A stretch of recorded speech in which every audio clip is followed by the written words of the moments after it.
So I'll be giving the backstory of a couple of IR illuminators that I purchased and the outcome of these couple of situations. This is the JC210. Ended up it was a spotlight. So here's the VIKYLIN, which ended up working out great, but of course no longer available. So here's the west end during the day, which you can pretty much see everything. So you can see me there in the bottom. This is again on the west end. No light. Now I've got the VIKYLIN turned on and it totally lights up the area. This is a current picture where I've turned it just a little bit and it's got the other light complementing it, which I'll comment on later. So here's the new situation. It's the front entry and it's a very dark area, as you can see. Only the light from the camera.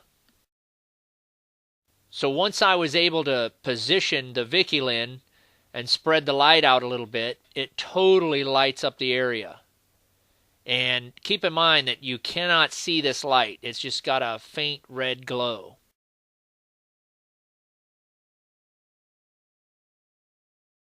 So here you can see how I positioned the infrared light behind the camera.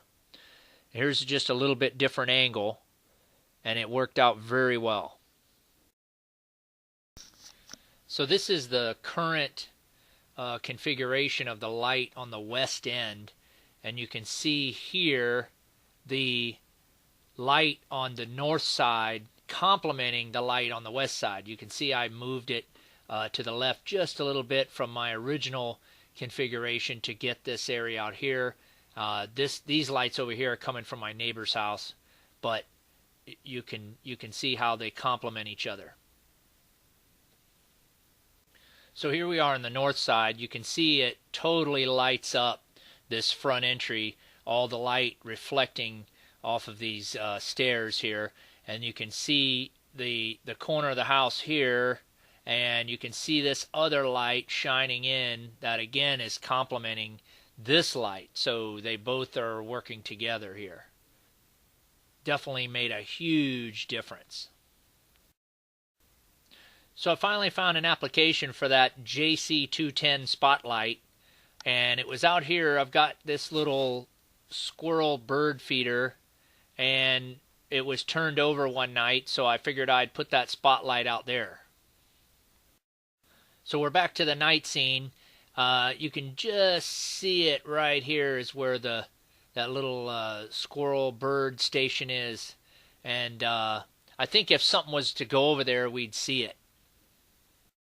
So here's the JC210. You can see it's about 2 foot away from the camera. So this is a typical installation with these brackets.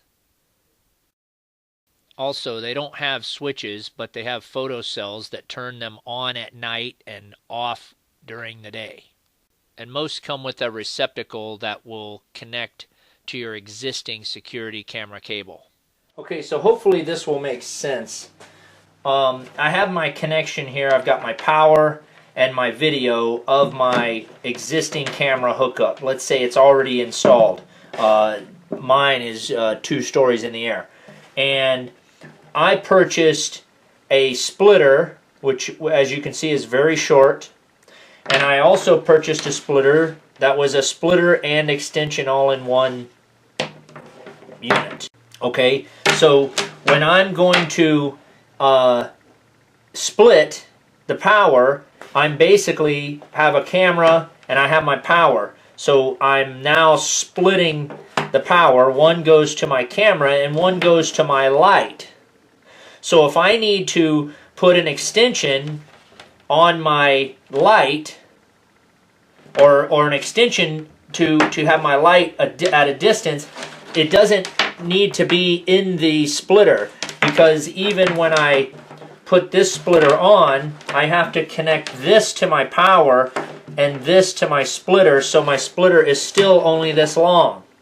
So the right thing to do is get the short splitter which you can then split the power, which will basically go right to your camera, and then get an extension for your light. Hopefully that made sense.